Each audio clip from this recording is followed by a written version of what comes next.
The Rigel Black Chronicles, Book 1, The Pureblood Pretense.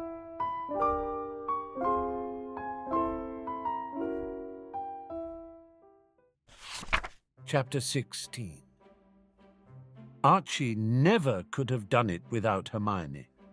As he told her several times a day, she was the brain to his body, the light to his cave, the muse to his song, the very sharp elbow to his bruise. But seriously, Hermione had been sent by the gods to help him or to prevent him from destroying the world. He wasn't yet certain. It may be that she was on Earth for her own universe-shattering reason, and in fact, the more he thought about it, the more likely it seemed that he was a character in her story rather than the other way around. Still, it boded well for his life that a person of such obvious intelligence and significance had intersected with it so serendipitously. They shared a row on the aeroplane from London, and the rest, as they say, would be burned into the annals of time as a warning to sentient life everywhere. Hermione had joined the healing stream too, instead of waiting until third year to declare like most of the other students. Her parents were ultra-specific Muggle healers that only looked at a person's teeth, except they also did something with the temporomandibular joint and jaw-related craniofacial pain, and something called orthodontics, whatever that was. Hermione was careful to clarify they didn't do surgeries or oral cancers or maladies of the ear, nose and throat, and Archie had to assume there were other healers who handled those specific things. He'd had no idea Muggle healing specialized to such an extent, but it made sense. There were so many of them. Why not allow for expertise wherever possible? They had every class together, and she was the only person who didn't end the conversation when he voiced his opinion on the theoretical definitions of illness and health. She thought it was interesting that the basic concepts of wellness and unwellness didn't always overlap with the reasons people went to see healers.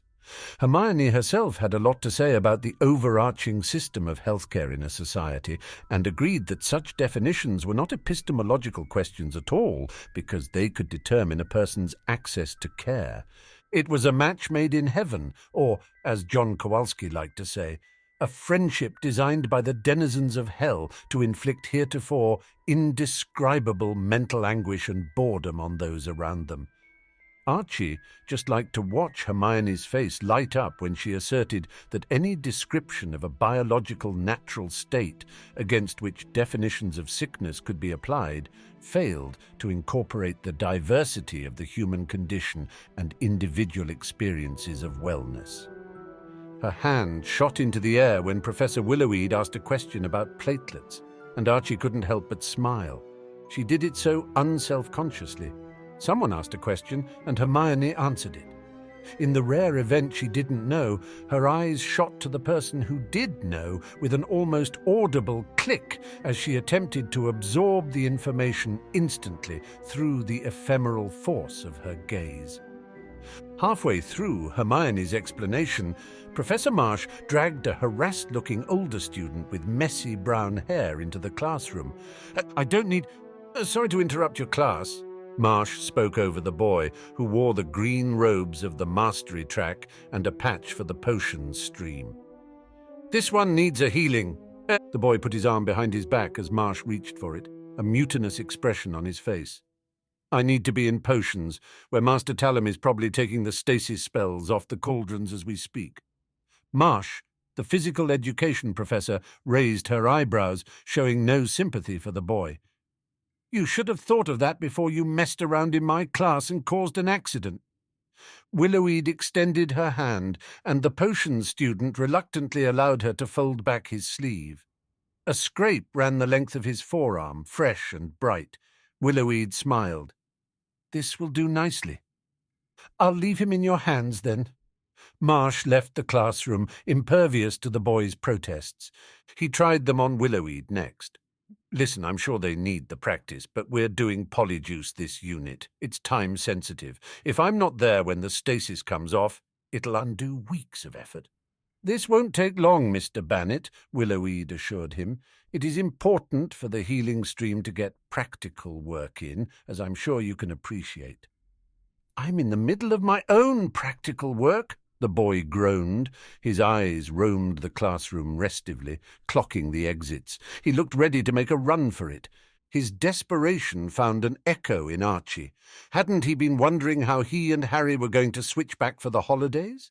There was no Uncle James to pilfer from this time, but like a beacon from those torches they'd learned about in no mage class. A perfectly good alternative pilferee stood right in front of him. His hand shot up with a speed that could have given Hermione a run for her money. "Professor Willowweed, what if I go with Bannet to potions? I can heal him on the way." Willowweed looked sceptical. "And how would I evaluate your technique?" Archie threw her a dashing smile that Harry would have smacked right off his face. Needs of the patient before the needs of the healer, right?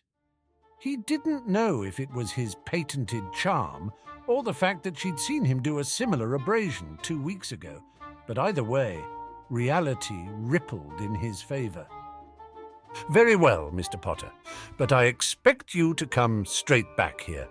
"I certainly will." He stood from the table, avoiding Hermione's correctly suspicious gaze as he nudged his notebook her direction. "Take notes for me." Hermione crossed her arms, but she didn't have to answer. Archie had caught her trying an indexing spell that very morning, which meant she'd probably have a self-updating card catalogue for his notebook by lunch. Archie examined the scrape as they moved briskly through the labyrinth of corridors. "Polyjuice, huh?" he said conversationally. Never too soon to practice bedside manner. He ran the standard diagnostic spell they'd been taught back in September. It told him his patient had a scrape on his arm. "Is it as difficult as they say?" "More so." Bannet seemed happier now that they were on their way. His long stride ate up the distance, and Archie had to jog to keep up with him. "Polyjuice is exact, demanding, you know. If you don't do every step perfectly, you might as well start again. It takes slow, carefully controlled action. Too sudden, and you spook the ingredients into reacting. It's like the potion wants you to earn it." Not even Harry talked about potions like they were wild animals to be tamed, but he recognized in Bannet the same bottomless zeal. Just as with Harry, Archie nodded in pretended understanding. "How long have you been working on this one?" 2.5 weeks. It'll be another week and a half before it's finished, and it's only going this quickly because Professor Talum scheduled it so that certain steps lined up with the lunar— "Wow, sounds tough," Archie said absently. The trick to getting information without rousing suspicion was to only sort of sound like you were listening. He coaxed his magic into the gentle waves needed to heal minor scrapes and bruises. The marks began to fade before his eyes. As they trotted down the stairs to the potions laboratories, Archie asked, "Do you get to keep it when you finish?" "What? Of course not," Bannet snorted. "Polyjuice is highly illegal." Archie thought things were generally legal or illegal with no degrees of legality in between. "Master Talum will probably dispose of our samples after he shows us our grades next Friday, as he should." They came to a stop before one of the nicer labs. "Well, this is it. Thank you, Mr. Potter," Archie said. "Harry Potter." Bannet gave him an odd look, and Archie supposed he didn't get the reference. Archie had only recently been introduced to the no-mage invention called films, but he understood there were more in existence than any one person could view in their lifetime. Even in a wizarding lifetime, Hermione assured him, because more were being made all the time. Still, Hermione would have understood the reference. Nothing went over her head, not even the things he wished would. "I don't know what you're planning, Harry, but if you think you're going to ruin some 7th year's potions grade by stealing the potion he's been working on for weeks, then you'll have to go through me, because I won't stand by." "Hermione!" Archie ushered his friend to a more secluded corner of the dormitory common area. "Sweet Hermione, loyal, talented, brilliant Hermione. You can't sugarcoat your way out of this." Archie bravely weathered on. "You don't really believe me capable of such a thing, do you?" Hermione looked sceptical. You seemed awfully interested in that boy once you heard he was brewing polyjuice. I would never steal someone's polyjuice potion before it was graded. Honestly, I thought you knew me. Archie shook his head. Oh. Hermione bit her lip, evidently unsure whether she ought to believe him. All right, then, I thought... Wait, oh, no. Oh, yes. No. Yes. You can't be thinking... Hermione, my pearl, I couldn't possibly think without you. This is serious, Harry. Hermione wrung her hands and glanced around the common area nervously. If we get caught... Lovely. Knew I could count on you. Archie kissed the girl's fingertips with extravagant devotion, and Hermione rolled her eyes. I want this plan to a T, she said sternly. I was just about to suggest a diagram. The following Friday, they were ready. Hermione didn't exactly approve of the plan, but she did give it all the robustness her not inconsiderable brain could manage, and Archie thought it was going to be great fun. Hermione opined that there were certain types of fun you had to be a little mad to appreciate. Archie couldn't argue. His family had cultivated madness the way others selected for good looks. Turn the dial up to 10 and see what happens was just one of many unofficial Black family mottos. It only blew up in their faces every other generation or so. They had Professor Talum for general potions, which meant they knew how he preferred to score practical assignments. He would return to each student the beaker they'd submitted with a letter grade written on it in unassailable red ink. Once the students had noted their grades, with the option, seldom seized, to hear in colourful recitation exactly why they had been scored that way, the beakers would be collected, accounted for, and disposed of. A responsible system, but Archie had a slightly different idea for how the advanced potions period that afternoon would play out. Archie stood in a low-ceilinged basement corridor not far from the advanced lab, readying himself for the feat of acting with which he was about to grace the world. Hermione kicked him with an invisible foot, and he made a face in the general direction of her disillusionment charm. It was hard to be annoyed when she'd learned the charm specifically for this dubious escapade. Bless her brilliant mind. No thank you to her pointed boots, though. Archie supposed that was the signal to stop fixing his blonde wig and get a move on. He'd stolen it from the drama club storeroom, and it had the advantage of adhering to his skull with a bit of seamless magic, but it wasn't quite as tragically windswept as he'd have liked. He was going for terrorized flight, blind panic, astoundedness. That's not a word, Hermione hissed. Agree to disagree. Archie poked his head around the corner and checked both ways before taking a deep breath and sprinting down the corridor. His shoes slapped against the concrete floor, and the mastery track robes he'd acquired for the occasion flapped like green sheets around his ankles. His exertion gave him a flushed and slightly frantic look, which would add the perfect layer of de rigueur to his deceit. At the advanced potions lab, he flung open the door and cried into the room full of startled students, "Troll! In the basement!" There was a beat of silence, into which he added, "Thought you ought to know." He turned back around and sprinted away before swerving to duck into the side corridor, which was already bereft of Hermione's invisible presence. From the shadows of an alcove, he could hear the sound of a couple dozen students rushing past in the main corridor. Standard troll protocol was to get everyone to the recreation pitch as fast as possible.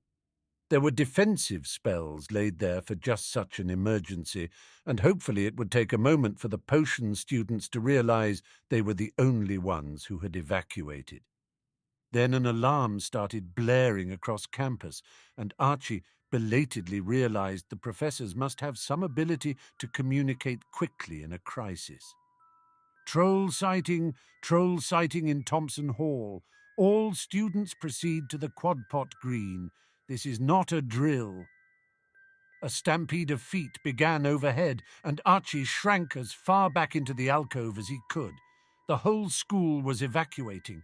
Professors would be taking roll. If he and Hermione were missed, they would either have to fake their own deaths or pretend to have been waylaid by the troll.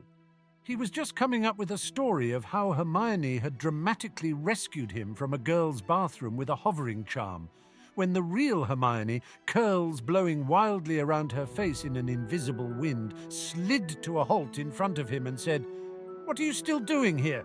Get to the field." Ah, of course. They could simply show up at the evacuation and be accounted for on the roll. That was a much better plan. Archie unstuck the wig from his head and shrugged out of the borrowed robes. "After you." They ran, Hermione tucking a clinking pouch into her school bag. Archie resisted the urge to inventory it on the spot. "How'd it go?" he checked. 7 students got A's. I took them all." "And the rest?" Hermione shot him a look. "Dumped onto the floor like we planned. Did you think I'd mess it up?" "Mess it up, Hermione! You saved it! I was just about to fake my own death." "And waste all my hard work?" They neared the quad-pot pitch and slowed to a fast walk. Archie hoped any visible nerves would be taken for fear of the rampaging troll. AIM actually did have a troll problem, which was one of the reasons they kept a lovely thick wall up around campus. American trolls were faster and more agile than their English counterparts, and Archie had heard their skulls were twice as thick. Students were organized by track and stream, so Hermione and Archie stayed together and made for the first-year healing group. Ranyan, one of the class monitors, looked up from a tally he was taking. "Good, you made it. John said you had stomach aches." Hermione nodded, but left it to Archie to say, "I tried to mix our soups together to create a more powerful mother soup, but may have accidentally created an advanced poison instead." Today's soups were corn chowder and tom yum. Ranjan spoke as one who had just met horror for the first time. "Nothing ventured, nothing regretted," Archie said, bracingly. No one had any further questions, which was the important bit. That evening, Archie stopped by Hermione's room to pick up the vials of polyjuice. She weighed the bag in her hand, listening to the glass clinking within, and asked quietly, "Why do you need it?" Archie blinked at her. Somehow, when she hadn't asked right away, he'd assumed she wouldn't. A lot of his eccentricities Hermione accepted without questioning, but he supposed this was a step too far. "Why didn't you ask before helping me steal it?" Hermione's face hardened. "Because now I have something you want. So you have to answer." His jaw dropped. That was so smart of her, because he wouldn't have answered if she'd asked before, but now she had the polyjuice and he did need it. He'd never been more in awe of her. He just didn't know how to answer her. What did people use polyjuice for? Only one thing, really. "It's for when I go home," he said, speaking slowly, so his words didn't get ahead of the lie he was spinning. "This is going to sound strange, but I have to look like someone else when I'm at home." "That does sound strange. What's wrong with how you look now?" "This is who I really am," Archie said, a bit of self-deprecation leaking in. "Back home, that's not enough." "I don't understand." "I can't give you all the facts you would need to understand." "Not I won't," he added, seeing the angry look on her face. "I can't. It would hurt people." "Including you?" Archie pictured Harry in an Azkaban cell. "Especially me." The last part feels true. Hermione held the bag of potions close for a long moment, then thrust it toward Archie with a worried frown. "You're my friend, Harry, and you're good. I know you are. You mess about, but you'd never hurt anyone intentionally, and I don't think you would take this risk lightly." His heart shriveled in his chest because she had no idea just how lightly he'd done it. He hadn't known, not really, what it would mean, but he hadn't wanted to. Hermione thought he was good, but he was the most selfish person he knew. Still, he took the bag. "Be careful," she said. "It's a mandatory misdemeanor if you're caught using it back home." Archie smiled. Hermione didn't do anything without all the facts. The smile faded. Unless he asked her to, apparently. "I owe you," he said. "Don't be ridiculous." "I mean it." Archie put a hand to his heart. "You don't know what this means to me, but I do, and I won't forget it." Hermione pushed him out of the room. "Don't forget to do the extra credit assignment for magical psychology. No fake troll is going to bring down our weighted average." Archie didn't know what it meant that Hermione calculated their combined grade point average against the rest of the class every week, but it made his insides feel like Christmas. Rigel folded the letter with a fond smile. She couldn't wait to see Archie again. Wonderful leap into the unknown Archie, who made mountains out of mushrooms and then ate them for breakfast. Whatever seemed insurmountable when they were separated by an ocean would fall back into place when they reunited. One more week, and then she would be home, with her own eye colour and her own clothing and her own name. She liked Draco and Pansy, she really did, but she couldn't talk to them about a lot of things, for a lot of reasons. She could tell Archie anything. He wouldn't freak out when she told him what was going on with her magic and what it had almost done to Lee. He wouldn't say something half supportive and half impatient, like, "Stop being scared of your own feelings," or "Couldn't you just try harder to control it?" Archie was kinder than the voices in her own head like that. Archie wouldn't expect her to be someone she wasn't. He'd just say, "How's potions going? Is it everything you hoped?"